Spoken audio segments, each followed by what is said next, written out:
Good morning, interweb. Welcome back to the Artifexian podcast. In this month's episode, I know nothing about jellyfish, science meets religion in TV shows, Chinese naming systems, why thick mugs are better than thin mugs for tea drinking, at least in some instances.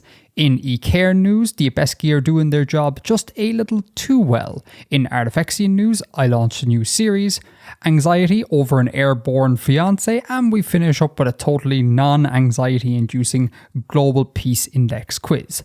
All of that, plus lots more, in this month's episode.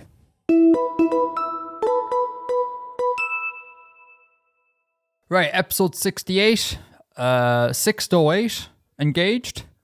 Engaged. First item of follow-up, Bill. I'm an idiot. As you know, is evident by the past 8 years of me being on the internet here. Constantly saying stupid things I am. And I said a stupid thing last episode that I need to correct. At numerous points throughout the recording, I mentioned that jellyfish were really smart and stuff. And I mentioned that they have their brain wrapped around their esophagus. And in theory, we could hypothesize a sentient jellyfish species getting high via mechanical means by swallowing something was too big for their esophagus and thus deforming their brain, right? All of that is completely untrue for jellyfish. It is what I meant to say was octopus. Octopi or octopodes or whatever plural you choose, are the smart ones and the ones with their brains wrapped around their esophagus. Not jellyfish. Jellyfish are stone thick. Just need to make that clear. I think jellyfish don't have brains, nor esophagi. I'll take your word for it. I'm not willing to wade into the quagmire that is jellyfish speculation after the fiasco that was last show. But I just want to throw that out there because that was I said it over and over again and I want to correct it. That's number one. Number two, people enjoyed the cooking episode that we did. They certainly seem to. Yeah, and it took me a little bit by surprise because I really thought most people were like, this lip smacking is obnoxious. Stop it. But I think people really dig this. It's kind of like Artifexian does mukbang. In a way, and people seem to really dig it. So we'll do another one.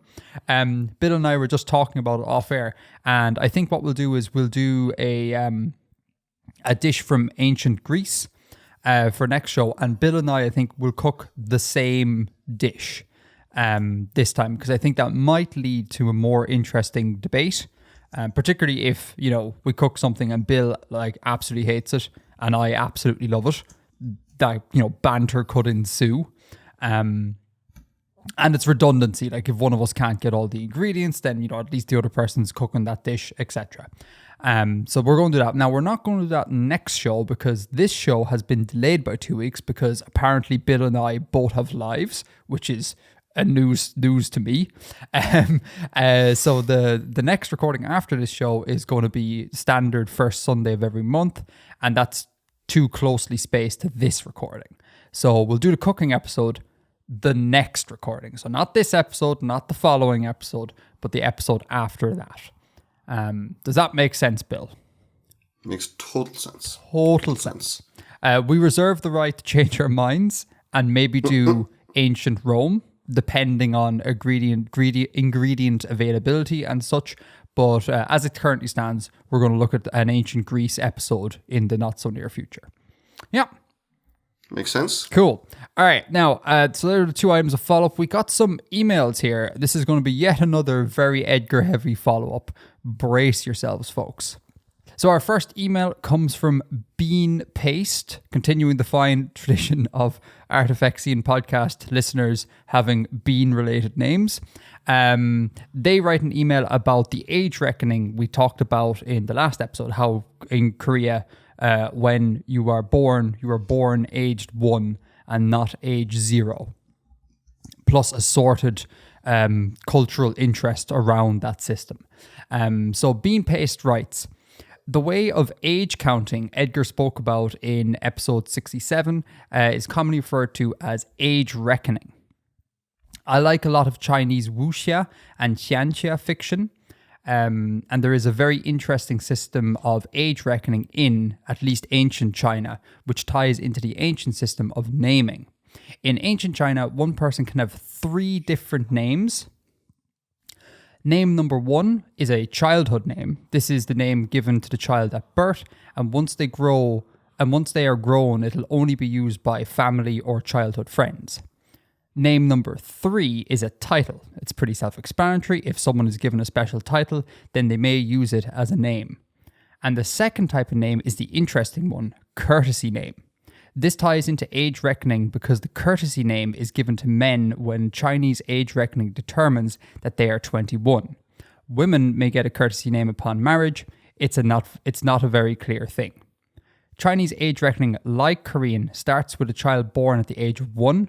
Then they gain another year on the day of the Lunar New Year.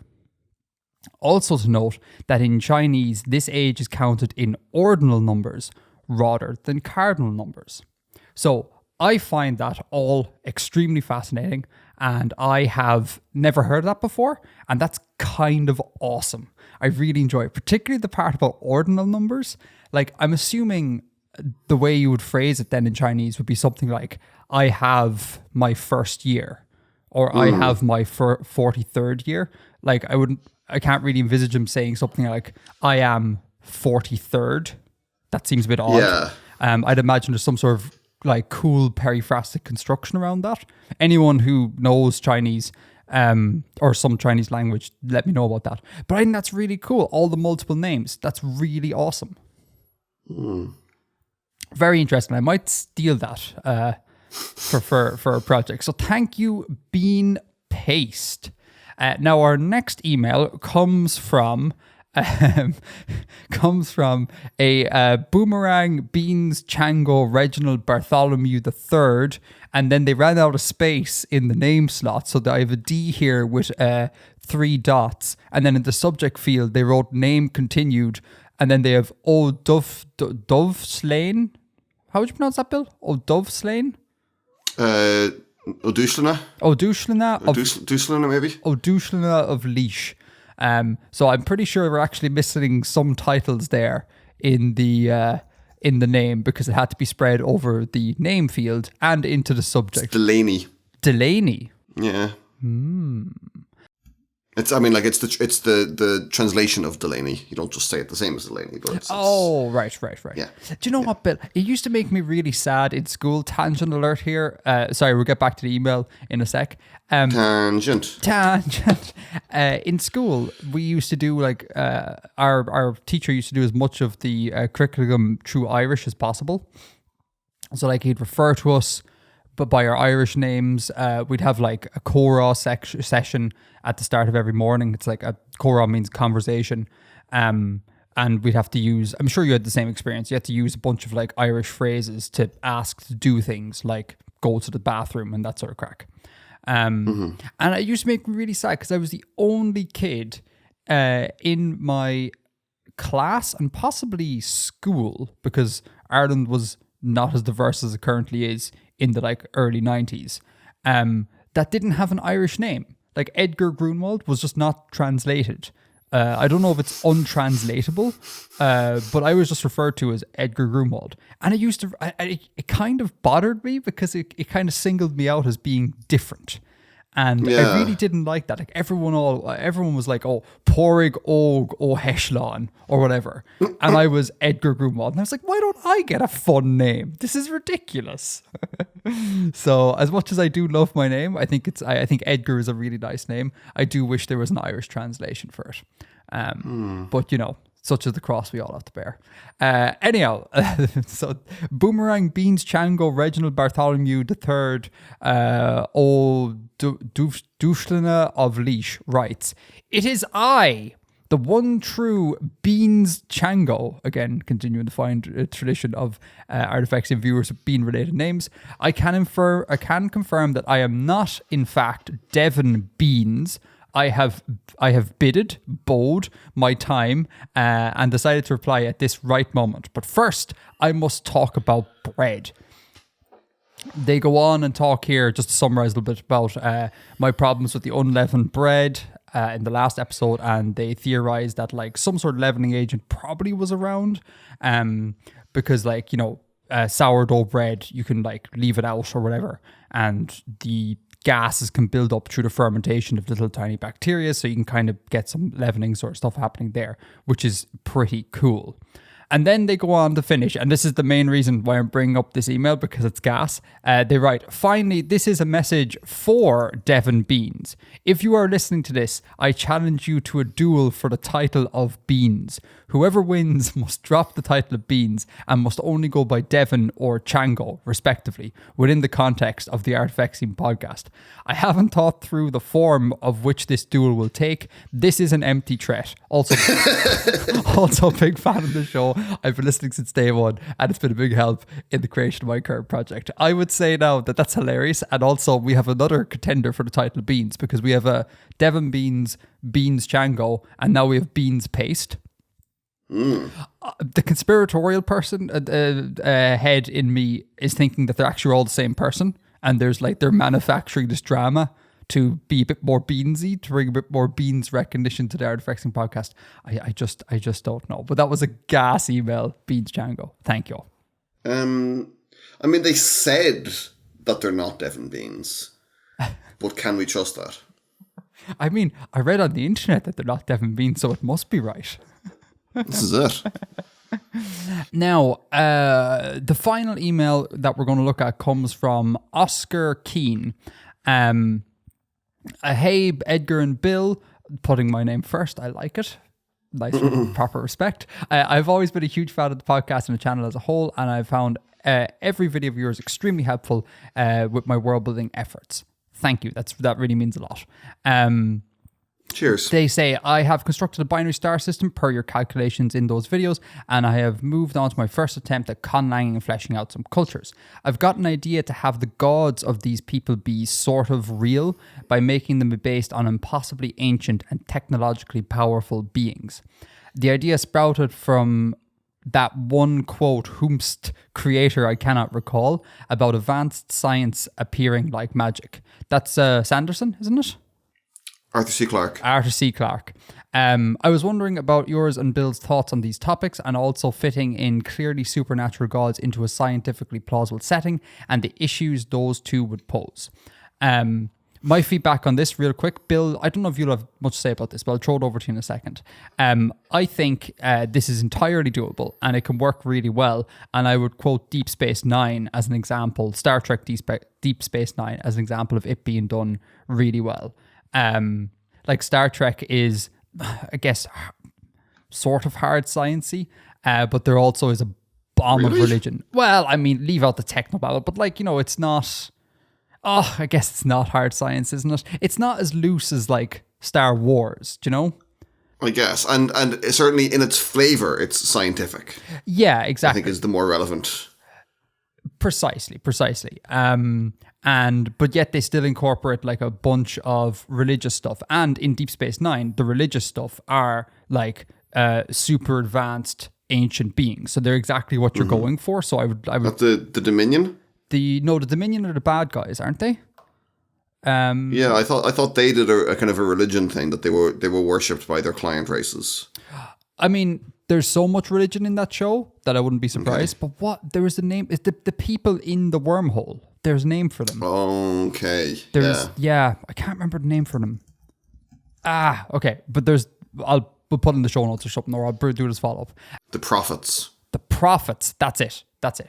I would recommend checking that out, because I think they do a really good job of making religion that is actually like air quotes based on reality. And not directly applicable to your point here, but I think Battlestar Galactica is another good show that's like purportedly kind of like hard science, or sets itself up in flavor to be kind of hard science, but also has like a bomb of religious stuff layered on top of it that works really well. It's not directly the thing you're looking for, but it's kind of like adjacent. So I would encourage you to check those two things out, and that could really help in your endeavors, I think. Bill, thoughts? I can think of a few examples of this being done. It's not uncommon to get works where the kind of ancient religions and ancient mythologies of Earth are shown or explained through aliens, and that kind of ties in with ancient alien and ancient astronaut theories. Stargate does that. Like all of the races they encounter in Stargate are kind of tied to some ancient religion. It's done as well in the Assassin's Creed series, that the mythologies of Egypt and of the Norse, etc., are just kind of memories of the precursor race on Earth. Yeah, there's a few examples. Marvel, like the Asgardians in Marvel, are just powerful aliens who are interpreted as gods. So yeah, there's definitely stuff out there. And as regards kind of tying the two together, I mean, you kind of said it yourself, any sufficiently advanced technology, as Clark said. So I don't think there's necessarily going to be a conflict there. They have a more advanced technology that appears to be supernatural. And it's up to you whether to investigate that further or not. You know, I don't think not investigating it will necessarily be a weakness in a harder setting, just as long as it's clear that it is something just advanced. Yeah, I agree. Some good shouts there. I forgot about Stargate. Yeah, there's a good few examples. There's others that I can't bring to mind, but there's it's not uncommon. Actually, for a non-Earth-based example, do they kind of have that in Halo? That who are the enemies, the main enemies in Halo? You're on your own here, pal. Never played Halo. Never played Halo. Yeah, I'm not a big Halo guy. Oh God, what are the race called? I can't remember. But the main kind of opponents, they worship again a precursor race, as gods, and they just have like super advanced technology, like whoever it was that built the Halos. So yeah, there's definitely room to explore that. There's definitely existing examples of it you can draw on. Sure. Cool. So I hope that helped Oscar Keane. Thanks a million for the email. Now, final point of follow-up comes from the Reddit, comes from /this account is valid, frequent contributor to the show. They write, theory, every country has fancy thin teacups for when you're keeping tea in a pot. So this is in relation to us complaining last month about how thin China makes for a worse cup of tea, and both you and I want our tea in a big thick mug. Heft. They go on to say, Japan has at least 2 separate tea ceremonies. The sencha, probably pronounced wrong, ceremony is not far off the Korean one you mentioned, pots and delicate cups. However, the matcha ceremony only uses a kettle and a thick bowl. They make the tea in the bowl for each guest, so it's much more like a cup of tea in a mug. Basically, tea ceremonies, thus fancy tea sets, are based on using loose leaf teas. You don't actually want the tea to remain hot for long because then it becomes bitter. Thin cups help make sure that the dregs don't ruin your cup by helping to avoid over-extraction. Matcha is powdered tea. All the flavors in the powder is not extracted. All temperature control is about the water you add to the tea powder. Also, it's made in a mug instead of a pot, and there's no seeping time. You can just drink it immediately with full flavor, without temperature management concerns. Thick mugs are preferable because they're just better for all other aspects of tea. Yes, matcha is just fancy instant tea, they say. So that's an interesting theory. If you don't want things to oversteep, you put them in a thin cup. If you're not worried about that, you put it in a thick mug, and that would track because we don't really want stuff to over-extract when we make a cup of tea. So we just bang in the tea, stir it a little bit, and then leave, and then take it out. Thus, thicker mugs. So that's only their theory, but I'm on board with that. I think that has some merit to it, at least intuitively.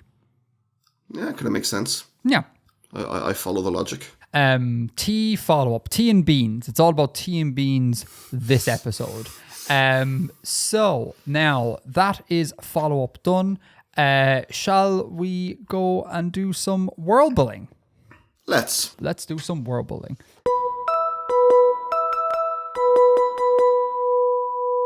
So, Bill, what have you got for us this month? Give us your summary, do the read, you know the jazz. This month we're going to learn a bit more about the rising tide of agitation and social strife in Cairn. And this is a report, an internal report in the Tamar company about an operation to co-opt some of this agitation. Okay, cool. Fire away.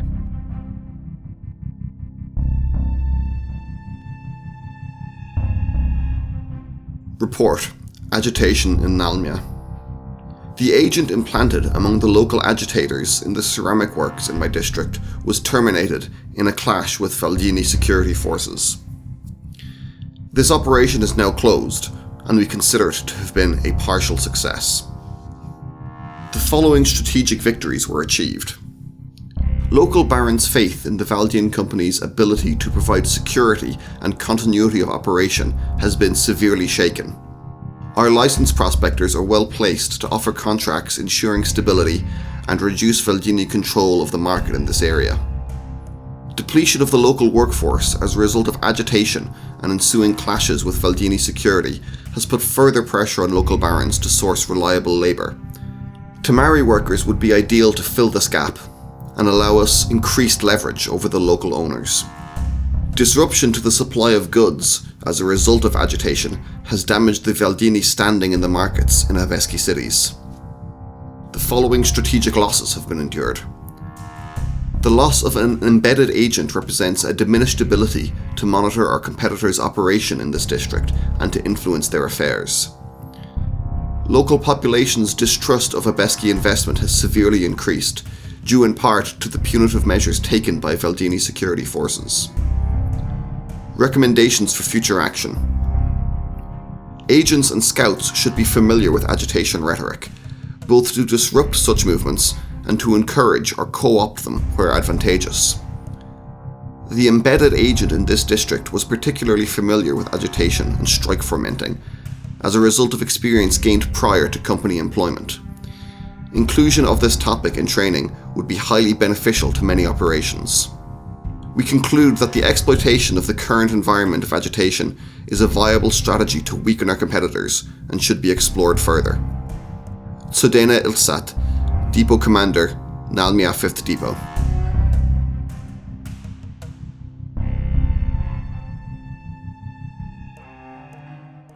Cool. Okay.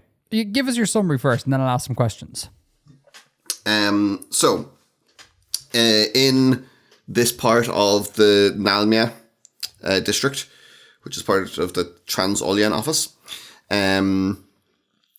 there was a degree of agitation and kind of striking and stuff among the local workers, not the Abeski,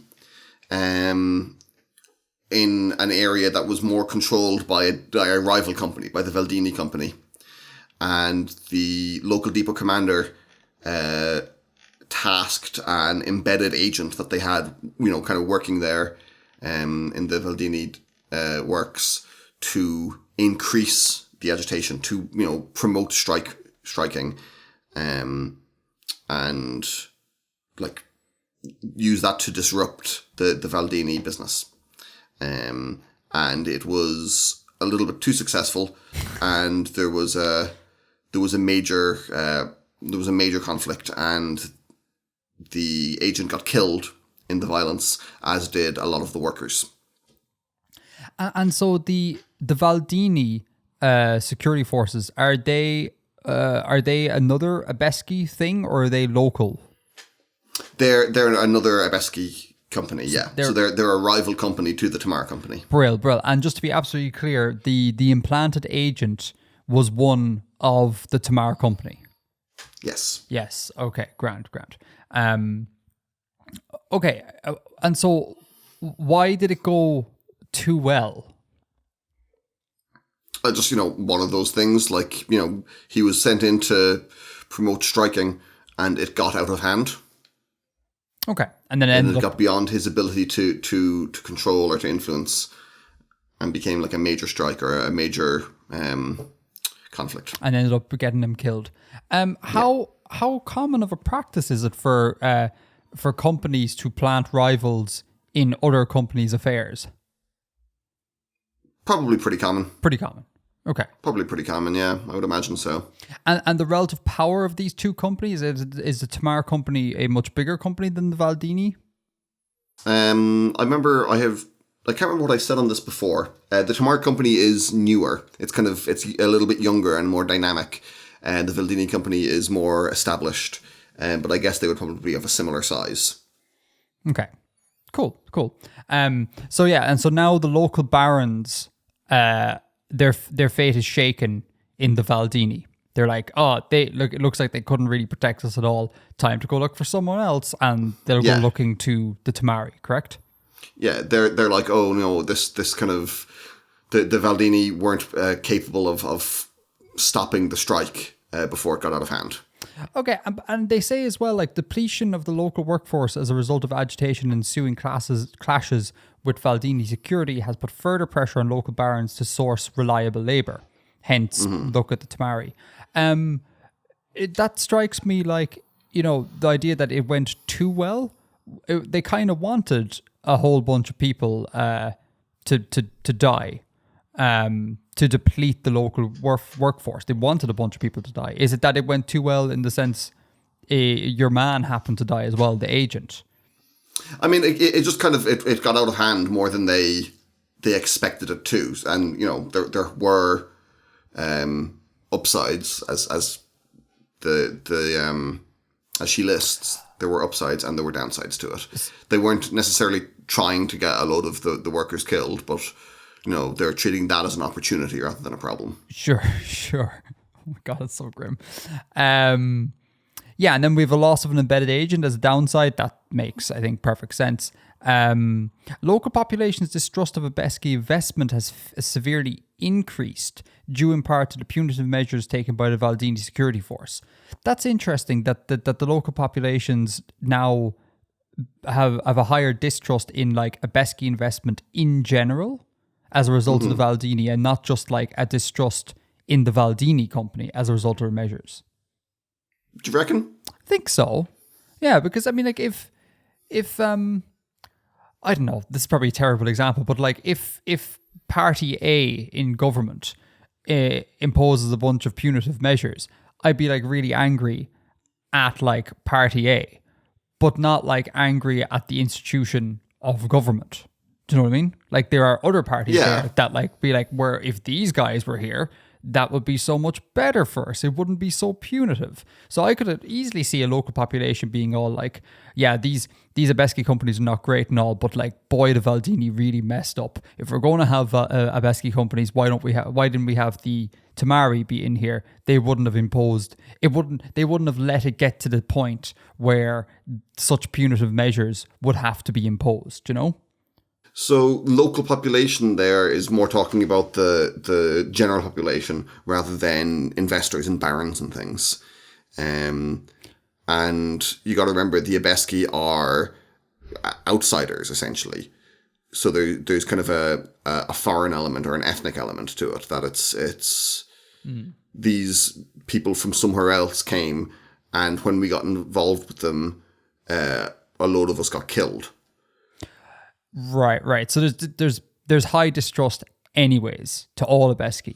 It's ramped up further as a result of this conflict. I mean, there would have been an element of distrust, but I mean, to the average person, just not who isn't investing here, who isn't involved in business, is just like working in a ceramics factory or is a miner or a logger or whatever. One foreign militarized colonial company is much the same as another. The specifics of which one is which aren't relevant to that person's experience or that person's life. Yeah, they're both a hostile external force. That makes sense, yeah, when you phrase it like that. Speaking of things being relevant to their lives, we don't really hear much about the Groundsfolk, do we? I guess not. I mean, we've got a little bits here and there, like some of the documents have been written by them. Yeah, I mean, or about them. that would be, if I may put suggestions to you, that would be a thing I'd be kind of interested in. Like, what's the experience of a regular everyday schmo in the world? Because we have a good understanding at this stage of like these years of doing world building. We have a good understanding of how the companies work and the machinations thereof. Be interesting to see what happens on the ground, so to speak. Well, we got that I think 2 episodes ago with the reports of the raids in Otvev. The family that got split up. Yeah, that's right, actually. Yeah. I suppose what I'm asking for is maybe a little bit more of that, I suppose. Okay. Will be kind of interesting, I think. Like, I kind of would like a sort of day in the life sort of crack for some of these people, because I don't really understand how the groundsfolk in general live. My headcanon is that it's essentially just like Victorian poor people, basically, is how it works. But I don't know. That'd be an interesting thing to have made kind of explicit to figure out like how these people live, what they do, that sort of crack. Just a thought. You're on the right track with that. Cool. Yeah. Now, and then was there anything else? Yeah,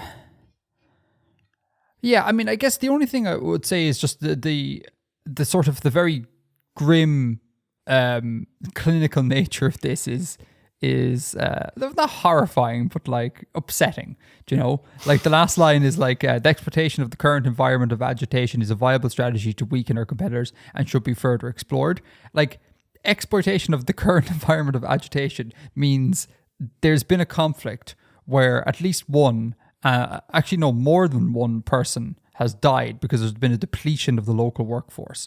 Like, there's been casualties, death, mortality, and it's just like exploitation of the current, air quotes, current environment of agitation. That's like so cold that you're like, that's almost inhuman, you know? Mm-hmm. Sure is. And then the final point I have, and then I'll pass it back to you and you can tell me about all the things I missed. Who is Tsodena Ilzat? Who is that? We haven't met her before. She's she's the depot commander of one of the depots in the Transolien office, specifically in the Nalmya 5th depot. Every so often when you come up with a whole bunch of new characters, I feel like I want to make a Star Wars joke, and I'm going to kind of sort of not make a joke, but explain the joke to you before making it. I would just, part of me thinks it'd be so funny if one day you would turn around to us at like, on April Fool's or whatever, and be like, actually, Tsodena is Yar's like first cousin, and then this person is actually a relative of Yar as well, and you do a kind of Star Wars thing where everyone's in the same family. Part of me would be like, damn it's all about 6 people and their kids. Exactly, the rug pull, the great Cairn rug pull. No, it's good, and in classic Bill fashion with this thing, like short, sweet, to the point, and like brutally bleak, which I'm here for. I'm here for it, Bill. Good, because that's what I'm giving you. So what have I missed? What do you want to talk about? No, you've pretty much got it all there. I think the only thing, and this was hard to get across, but when faced with a social movement that kind of calls into question their very validity, their very legitimacy. That is like the striking and the agitation and the general anti-company sentiment in Abesk that is now being spreading further afield. The Tamar company's response is to co-opt it and to try and use that to their own ends. All they can think about is the short term. How can we use this? Yeah. When it's something that is actually opposed to their very existence, and they're jumping on top of that and trying to turn it around to their own profit. Yeah, actually, now that you say that, it's a really dumb thing to do in a way, because if they just replace the Valdini company, they're going to be subject to a bunch of strikes because no one wants the companies there. So like, yeah, it's super short-term thinking. Yeah. Yeah. I guess I was kind of thinking of like, oil companies greenwashing themselves and, presenting themselves as environmentalists just to kind of, co-opting that movement to allow them to continue to do what they do without actual kind of disruption. This is like, oh, well, there's striking here, and we're going to use that striking to harm the other companies to give ourselves leverage. Without getting like politicsy here or anything, trigger warning, folks, incoming. Like X washing, insert whatever you want there. It drives me so wild, like, because it's such a like creepy. Wild with enthusiasm. No, like anger. Oh, okay. I love me some greenwashing. No, because it's such an insidious, like, slimy thing to do, It's like sneaky. And it's like surprisingly effective. And like the example I can think of it's sports washing in this example. Sorry, folks, sports talk with Edgar for a second. There's a team in England called Newcastle United. You might be familiar with this, Bill, correct? Mm-hmm. I know Newcastle, yes. Do you know the massive bit of sports washing that's currently occurring? Oh, possibly. Go on. So what happened was this team, it's like a great historical English team. They were bought for all intents and purposes by Saudi Arabia, by the state of Saudi Arabia. Now, legally, it's not quite like that, and like they set up various things to make it that they're not just what is functionally a wing of the Saudi Arabian government now. Legally, that's not the case, but functionally, they're basically owned by the state of Saudi Arabia. And this is clearly just like, it's sports washing. Saudi Arabia wants to brand themselves as being kind of, nice and cool, and they want to be associated with things that people love, like their local football club and things like that. This went through, and then people in Newcastle, and I don't necessarily blame these people, but they like immediately were just like completely okay with like Saudi Arabia. They were like, Saudi Arabia is our redemption, they're our savior. I love Saudi Arabia. And you've people dressing up in like traditional Saudi Arabian garb, partying, learning Arabic phrases or whatever, and like singing them and chanting the praises of Saudi Arabia. And I was like, but hold on, like, I don't want to be xenophobic here or anything, but this is the country that like severely limits the rights of women. This is the country that like is helping to bomb the crap out of Yemen and things like that. Like it's a bit of a terrible regime. Like they murdered that journalist Jamal Khashoggi. And I know who you mean, yeah. Yeah, like in cold blood, like literally just like almost like it's like theatrical fiction how barbaric it was that they did it. And they buy a football team, and everyone loves football, so now everyone loves Saudi Arabia. Well, not everyone, but like there are a section of population that like have been kind of sports washed, and it's just I hate it because it's so it's been a big PR coup. It's been a big PR coup, and it's so smarmy and sly and insidious, and it works, and I hate it. I hate it so much, and it's everywhere. Like once you look for it, like X washing is bloody everywhere. There's examples of like at pride parades that like loads of companies are like getting in on it and being like, hey, was all. Oh, sorry, probably shouldn't name actual companies. It's like, yay, high street supermarket is all LGBTQ friendly, but they're also like extreme capitalists. Like it's just because they have a banner during a pride parade doesn't make them somehow like bastions of goodwill or whatever. It's just I hate it so much. Anyway, that's my rant for today. I promise no more rants. It's good.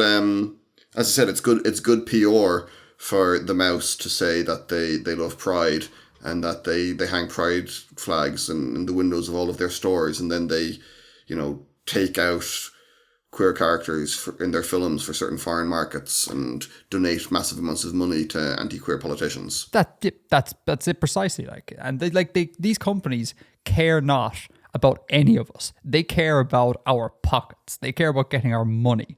They care not about who we are, what we are, who we love. There's no caring on their part. And again, people like buy this, and it's because the tactic is so sly and insidious.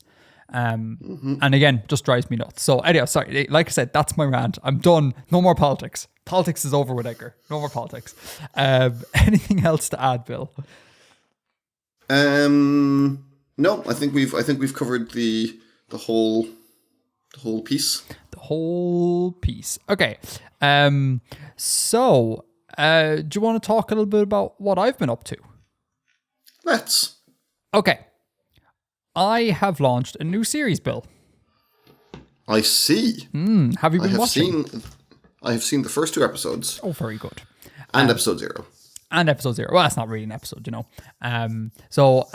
We launched a new series on the channel, and I am surprised with how well it's been going. And it has been just a gargantuan quality of life increase for me.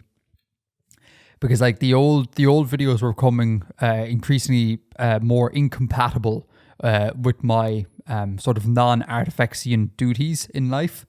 And this new series has just been amazing. Like the idea, Bill, right? The idea that I can make a video once a week basically is unheard of.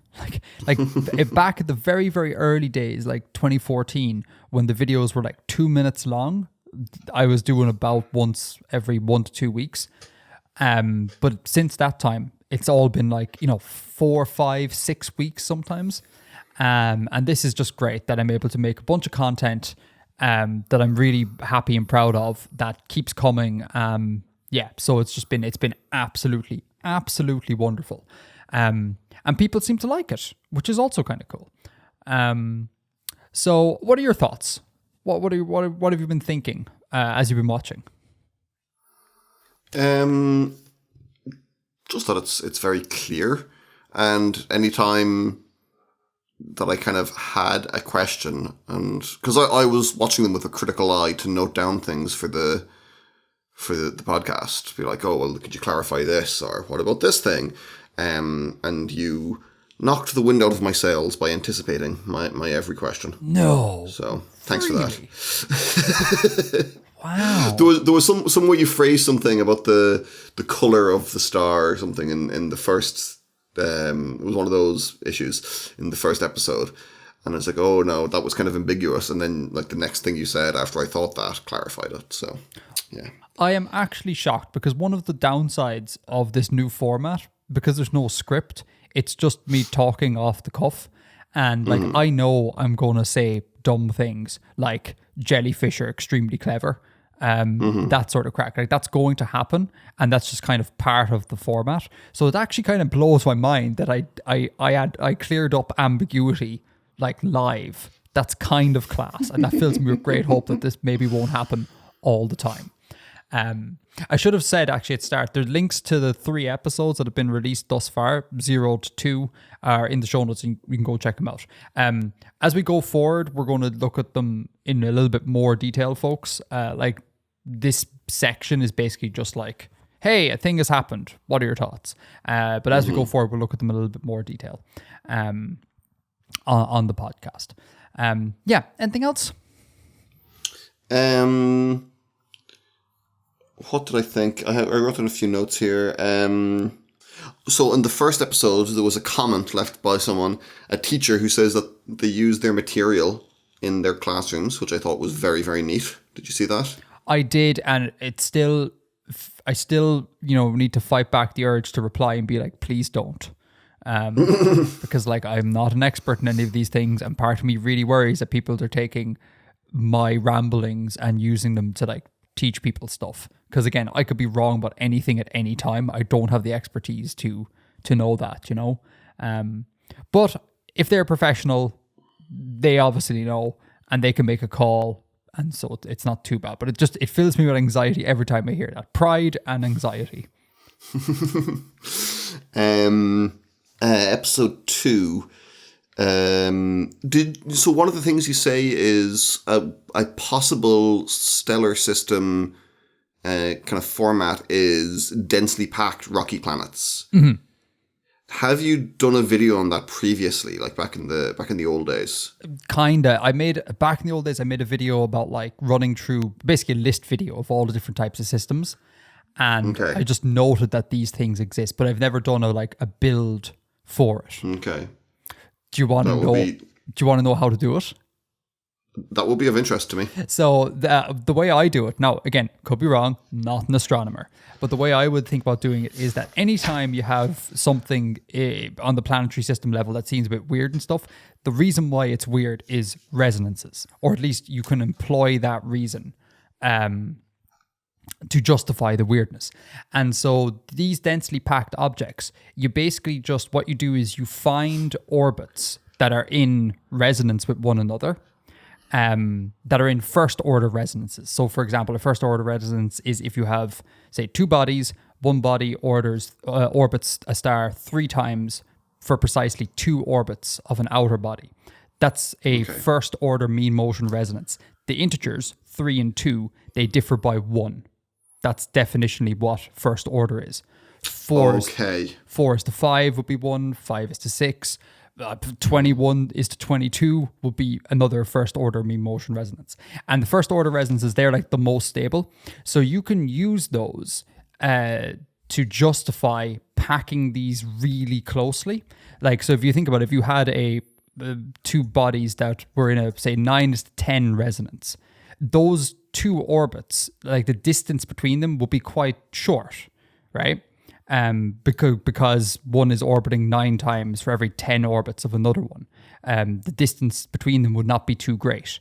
And you can just chain that. So you can have the body 1 is to body 2, first order mean motion resonance. That's like really close. And then body 2 is to body 3, another first order mean motion resonance. And then you can just like squish a bunch of crap down really close to one another. And that's how I would go about doing that. Okay. That makes sense? I think that does make sense. Yeah. Thank you. I don't know if that's actually what happens, but that's what I intuitively would do to justify it. Because again, they're really stable, so you can just cite that as being why this is occurring. The reason why I never made a video on it is because I don't know the ramifications of what happens if you were to actually like put people in such a system, like what's going to go on with tides, what's going to go on with gravitational interactions, because it's just so weird and different from what we are currently embedded in. And the more one deviates from the solar system, the less and less literature there is on it, and the less you can say about it. So hence why I only ever made a list video running through the different morphologies and never looked at each individually. Yeah. Cool. All right. I get you. That thing about resonances brings me up to the next thing I was going to say about setting the outer limit, like where the Kuiper belt is. So you take the last gas giant, and that's in like a 2 to 3 with the inner edge, and it's in a 1 to 2, was it? No. Yes. Yeah? Yep. 1 to 2? Yep. 1 to 2 with the outer edge, which makes a nice sus4 chord.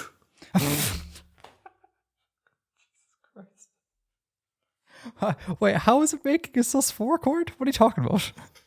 So you've got like oh no, sorry, it's not a sus4 chord. Sorry, no, it's not. It's a fourth. It's an octave and a fourth, like with a fourth inside it. What are you talking about? There's only 3 things.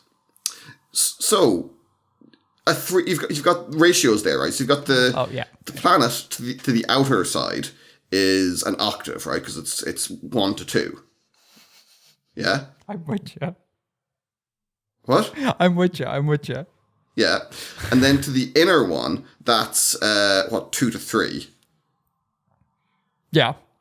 So so that's a fifth. That's a fifth. Right. So yeah, you've got an open kind of like a power chord. You've got a power chord. To everyone who doesn't know about music, I apologize for the past 2 minutes.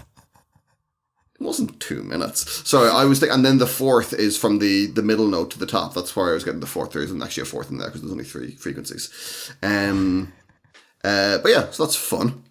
Music of the spheres. I love the way your brain works sometimes. Like that is a gas observation to make, and one that is Gas giant observation. and one that is completely obtuse to anyone who doesn't like have a music degree, because most musicians, I reckon, don't get into the frequencies of notes and how the physics of how notes are produced or whatever, how intervals are produced. That's some hella academic feedback right there, Bill. Can I make the case that it is, however, also very neat? Oh yeah, no, it is neat. Yeah. Okay. Yeah, I'll give you that. Still want that recognised. Let the record show. Let the record show. I tried to make my Handwavia system in the what did you call the Worldsmith? The Worldsmith, yeah, the spreadsheet. And I could not. That's not surprising. Why is that not surprising? Because it's the Worldsmith specifically is using that Bode's law thing. Mm-hmm. And that means that any system is like Bodian, if you will, which is not a given. Strictly Yeah. Bodian, exactly, which is not a given. And therefore, there are many viable systems that the spreadsheet would not spit out because it's specifically spitting out Bodian systems. And also, resonances, again, you can use a bunch of resonances to make another viable system that is nothing like what comes out of the spreadsheet. So you could maybe look at Handwavia and be like, are these bodies in resonance? If so, yes, great. And again, would not look nothing like the spreadsheet. Would there be a way to build kind of a similar spreadsheet or a similar tool where, so let me open this up here. So you've got put in orbit 1, right? And that's the one that you can edit at the moment. Mm-hmm. But then could you maybe like allow a certain range of values for the following? So allow the user to edit the next few orbits. And show but only allow them to edit within certain ranges. So you can put it right beside, but you couldn't put it too far away either. Oh, interesting. So it's derived from, so each orbit is derived from the previous orbit. Or each orbit's potential range is derived from this specific previous orbit. Yeah, I mean, yes, you could do that. It's a little bit cumbersome with Google Sheets because you'd have to generate a spread. Well, no, actually, no. No, it could be done. You would lose the bodiness of it all. Yeah. And specifically the reason why it's worth bringing this up here, because what you're basically calling for is the system that I advocated using in my old Planetary system videos. I mean that's how I got Handwavia. So precisely, and like that, the stuff in those old videos, I'm going to stand by as being like correct insofar as one could be correct in this area. But it was pulled from GURP Space, right? And GURP Space is a TTRPG like handbook. That I think I mentioned this in one of the videos, that is quite good at sticking to science, but it doesn't tell you where that science came from.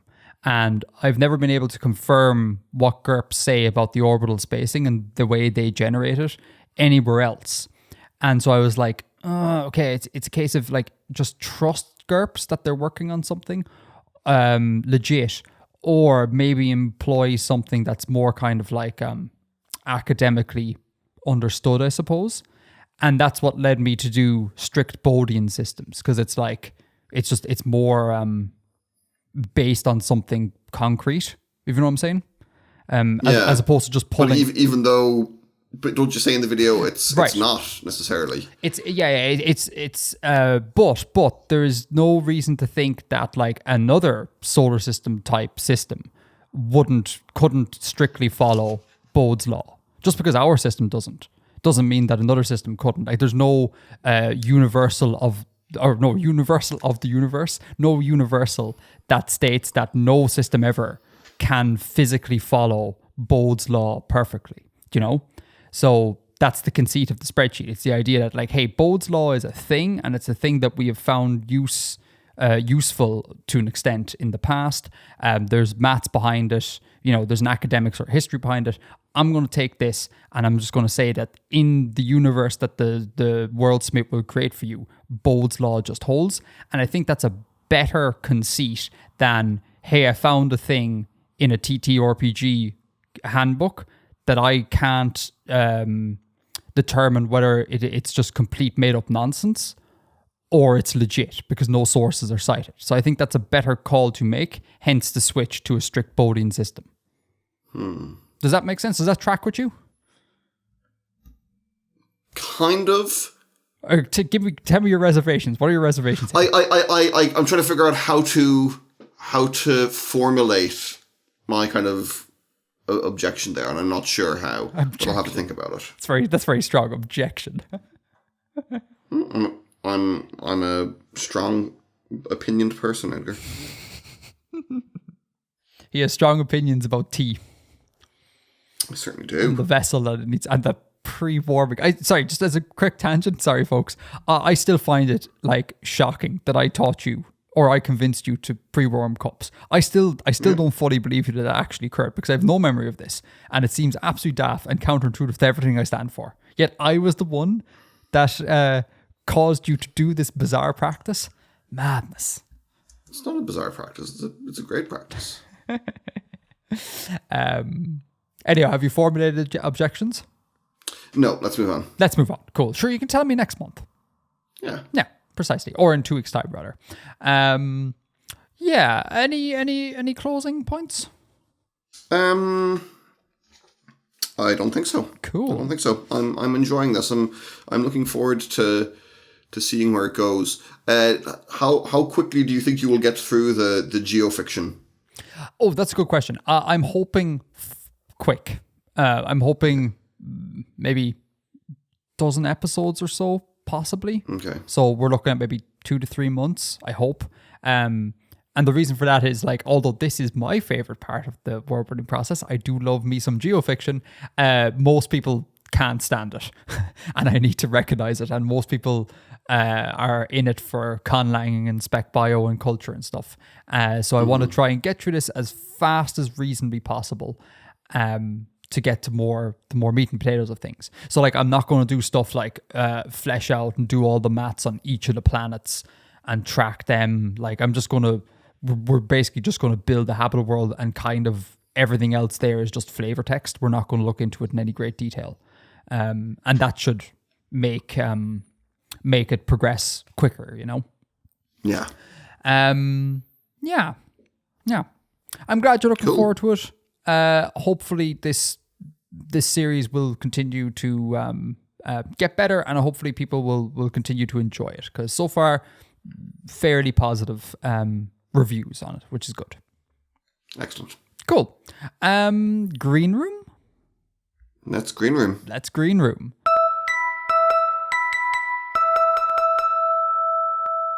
I have I guess maybe one thing to do to put to you or to tell you about, like a story from my life, and then a little fun quiz if you're up for it.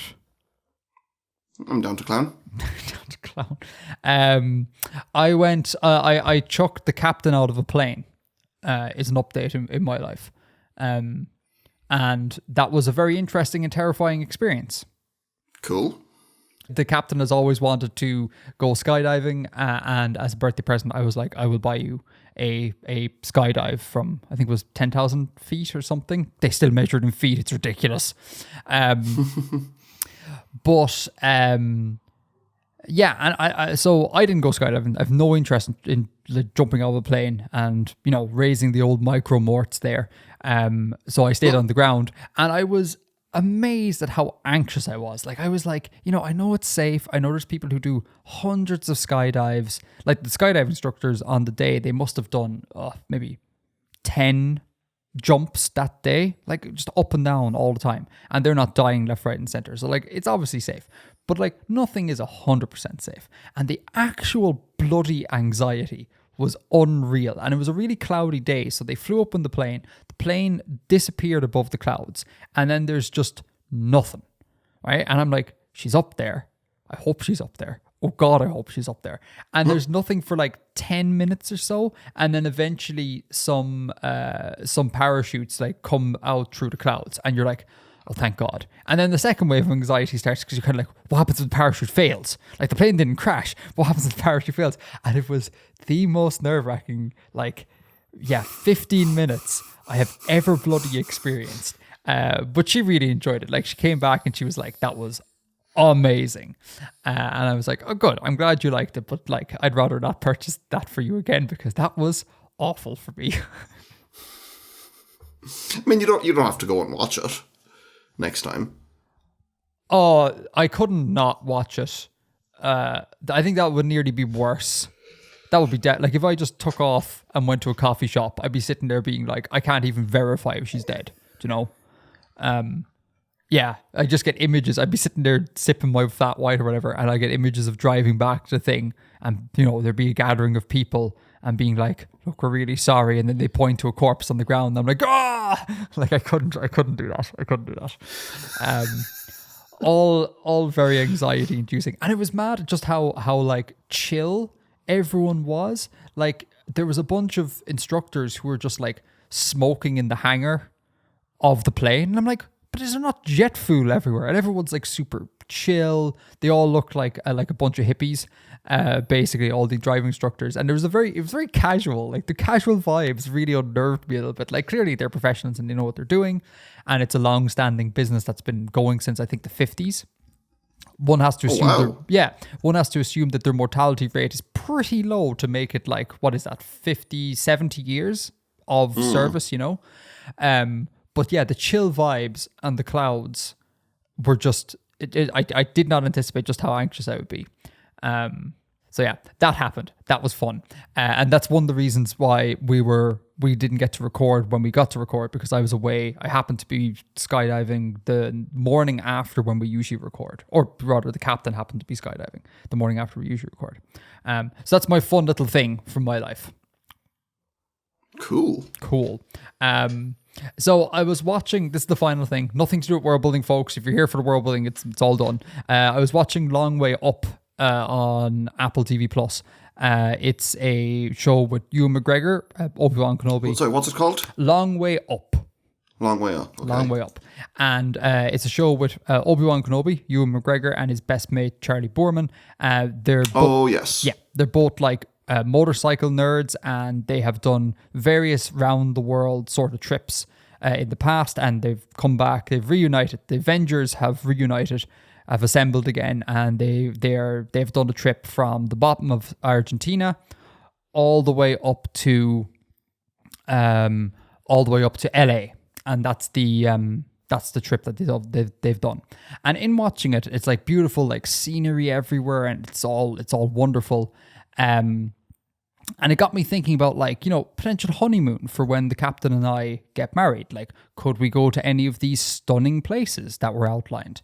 And I, again, with my crippling anxiety, I was like, I must go to the Global Peace Index and must figure out how peaceful each of these countries are. And I will not go to a country unless it's like adequately peaceful, because like I don't want to die painfully. I'm a little bit obsessed with dying painfully, to be fair. So I looked this up last night. Not unreasonable. I mean, I would argue it's not. People say it is unreasonable, but I would argue it's not.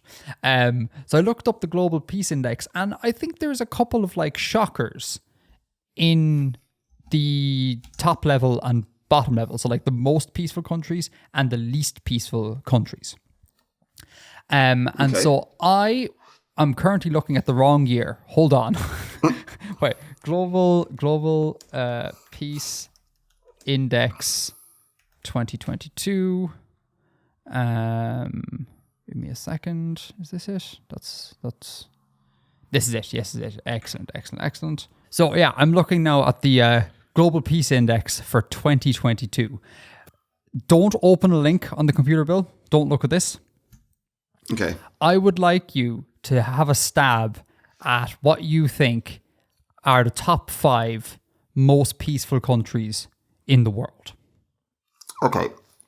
To clarify, what is it? What does it mean by peace? It's not just external conflict. It is. So hold on. I will click on. I'm going to bring up the factors here. So the various categories that they're rating of is perceived criminality in society, security officers and police, homicide, jail population, access to weapons, organized conflict, internal, violent demonstrations, violent crime, political instability, political terror, import of weapons, terrorist activity, deaths from conflicts, internal, military expenditure, armed service personnel, UN peacekeeping funding. There's just a whole bunch of factors here. Okay. So it is kind of a proxy for how likely an individual is to experience violence while there. Yeah, I would say, at the risk of oversimplifying things, I think that's accurate. Okay. So you want me to guess what the top 5 are? Top 5. Can you get any of them? Does anything to do with like proximity to other international conflicts come into it? Judging by the map I'm looking at here, I'm going to say no. Okay. Because there is one country here that's listed as being very peaceful, and it's literally bordering one of the worst countries on this list. Okay. Finland. Finland, okay. Switzerland. Switzerland. New Zealand. Now, hold on. Switzerland, that's an interesting one. I thought that, right, initially. And then I was like, but the Swiss, like, they're armed to the teeth over there. So my immediate thing was kind of like, I get they are peaceful, obviously. But maybe you could be like, I don't know, accidentally shot. You know, the Swiss people are like out there, whatever, shooting chocolate or whatever the hell they do. And you could like get in the way of the bullet or something. Given the propensity of arms there, maybe that would be a lower score. But anyway, Finland, Switzerland, New Zealand.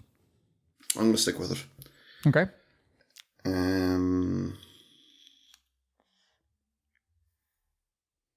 Singapore, interesting. Denmark, okay. All right, so you got 2 out of 5. Okay, that's not bad. That is not bad. So according to this list, the best country to be in terms of peace is Iceland. Okay. Then New Zealand. I went for 2 Nordic ones. Good. I think everyone would immediately just put at least one Nordic country in the top 5, and they'd be correct. So Iceland is top of the bunch. Then New Zealand. So you got that one. Yes. Then this is the thing that surprised me. Then Ireland. Really? Ireland is the 3rd most peaceful country in the world. Interesting. That kind of blew my mind. And then I thought about it and I was like, well, why would it blow my mind? It's not like we don't have a bunch of guns. we don't have an internal conflict going on. We're not a big police state. We haven't got a massive amount of our population in prison. Like, we have all the hallmarks of being a peaceful country. I never expect Ireland to be like up with the leaders of anything. Like, we're a very meh country. So for us to be like top 3, insane. And then after that we have Denmark, which you got, and then we have the fine land of Austria. Okay, is the top 5. Switzerland is 11th. You said Switzerland. Singapore is 9th, and Finland, if I can quickly find, is 14th. Okay. So Finland is quite low down actually, but it is Finland but it is higher than Norway and Sweden. So of the Scandinavian countries, Iceland and Finland are the most peaceful apparently. Cool. Yeah. Now. So which two did I get? New Zealand? You got New Zealand and Denmark. New Zealand and Denmark. Sweet. You got 2 and 4. That's actually quite a good return, given that there's like in this list there are 163 countries, which Right. I seem to think they're missing an awful lot. Like I thought there was about 200 countries, and I know countries are nebulous constructs and all that sort of jazz. Like they have no data on. I think it's Luxembourg or Liechtenstein. No data on. I think it's Kosovo here. I see. And they've no data. They've no data. Is that Somalia? Sorry, hold on. I need to Google. Map of Africa. We have 1 minute. What is that country there? What is that country there? Yeah, they've no data on a chunk of Somalia. Okay. So it's not. Which bit of Somalia? The bit that is just below Yemen. Okay, Somaliland. Sure. So not like the coastal bit, flanking the east coast. The bit just the below. north coast, kind of. The north coast. Yeah. Somaliland. Guyana's not there, or French Guiana, or whatever the French dependency in South America is not on the list either. So there's a bunch of things that aren't there. Maybe they're just the most peaceful places. So bottom 5, what do you think the most violent, the least peaceful countries in the world are, according to this list? Well, I'm going to be obvious and say Ukraine. Okay. Because there's a war going on at the moment. Sure. There. Which I assume is factored into it. One would hope. This is for 2022. So how live is the data? I don't know. Okay. I can't confirm that. I don't actually know. When did the war in Ukraine start? It must be about what? February. Yeah, unless they published in January. You'd think that they were factoring in Ukraine. But in any case, Ukraine. Yemen.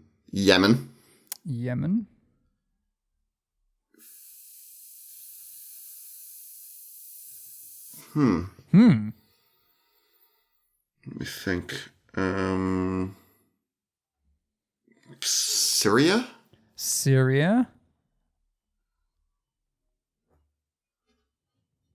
Maybe Myanmar? And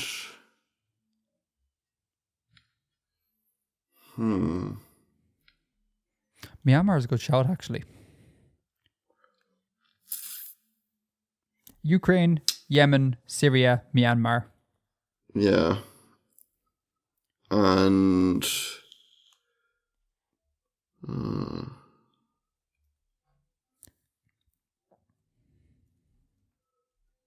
Honduras. Wow. What made you say Honduras?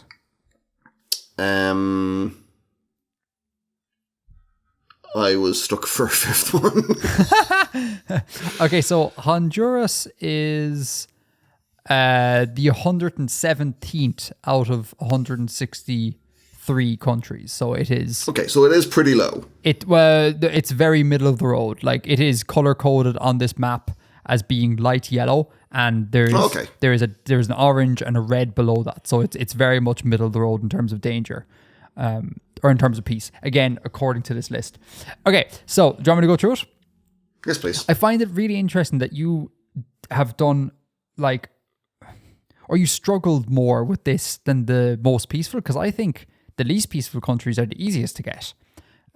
Whereas the most peaceful are like really nebulous. Like, what is the difference between like Iceland and Finland? Like, it's barely anything. Ukraine, not in the bottom 5. Okay. Very interesting. Ukraine is 153rd out of 163. So it's in the bottom 10. Okay. Yemen is the... actually, no, I'll just do these in order. So the worst country in terms of peace is Afghanistan. Oh. I'm shocked you didn't say that. Because aren't they in the middle of like a civil war, basically? I forgot that they were. I forgot that there had been a takeover there. Yeah. So the US pulled out, and then chaos ensued.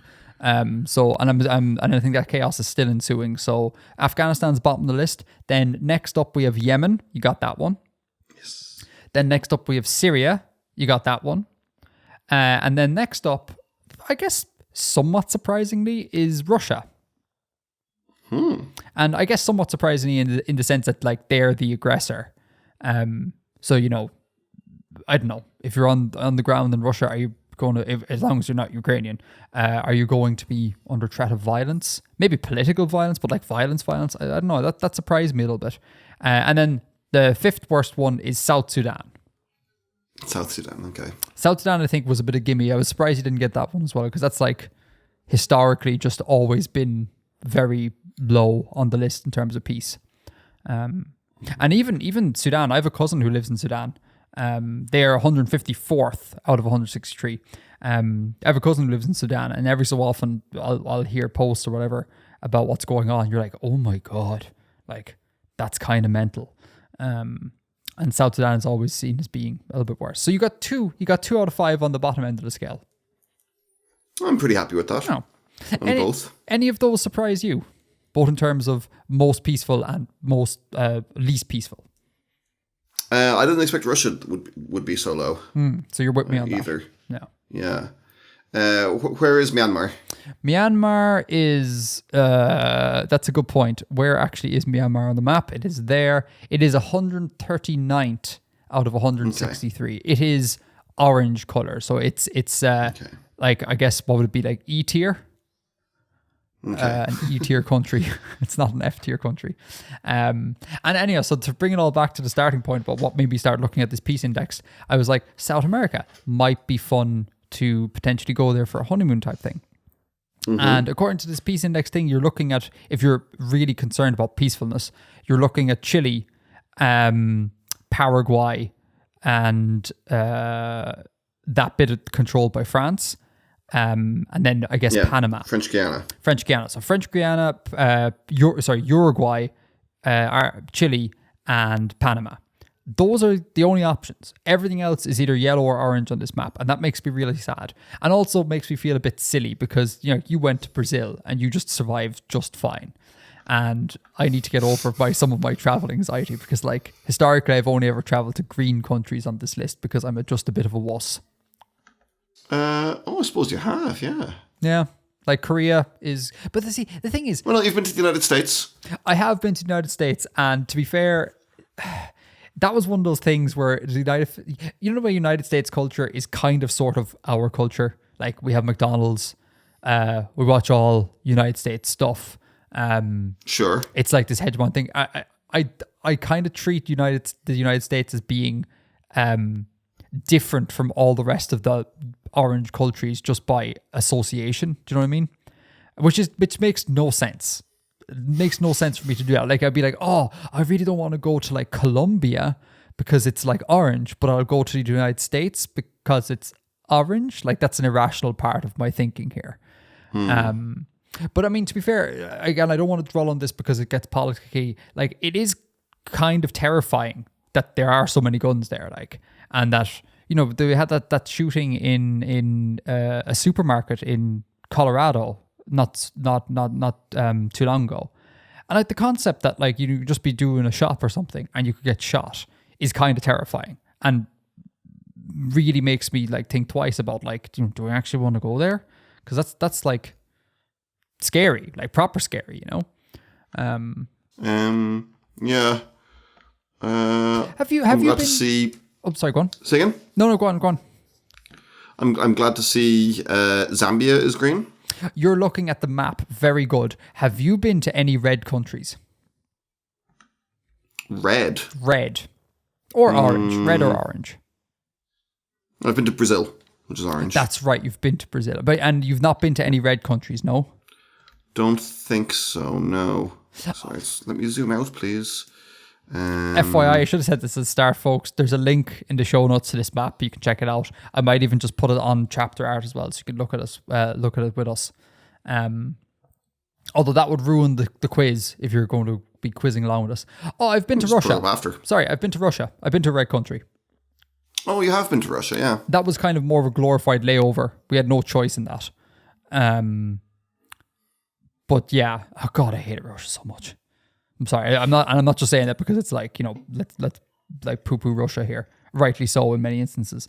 But it was so sticky and hot. And Moscow is not pedestrian friendly in any way, shape, or form. It's giant and has giant roads. And if you'd like to cross the road, it's just, you're not doing it. It's such an unfriendly. The urban architecture of it is really unfriendly to a pedestrian. And I really didn't enjoy being there in that heat as well. And I found the Kremlin to be quite underwhelming. Really? Yeah. You know that what's the basilica in Red Square? Like the really famous church that looks all fancy. I can't remember what it's called. But you know the one I'm on about. St. Basil's. That's it. I hope that's it anyways. That is tiny. That's a really small church. And in all the pictures, it looks like this big, grand and glorious, like Notre Dame scale sort of church. But it's like this tiny little thing, like tucked at the back of Red Square. And I was like, oh, that's a bit underwhelming. So, yeah, not a fan of my Russia experience. Yeah. Anyway, that was the quiz. Did you enjoy that, Bill? I did. Oh, thanks. Thank you very much. Maybe I'll go to Chile. Chile's meant to be great, very peaceful, also meant to be a cool place to live. Maybe we might be able to save up and do a honeymoon there. Or I'll live your dreams vicariously, or I'll allow you to live your dreams vicariously through me, and I'll go to Botswana because that's also peaceful. And I'll report back. But anyway, that is the show, folks. I hope you enjoyed. We will see you in 2 weeks' time. So we're going to record the first Sunday of August. So there's going to be a smaller gap in between these podcasts. So we will see you shortly. Much sooner. Thanks for supporting the show. Thanks for watching. Thanks for listening. Thanks for picking up some merch. Y'all are brilliant, beautiful people. Until next time. Edgar out.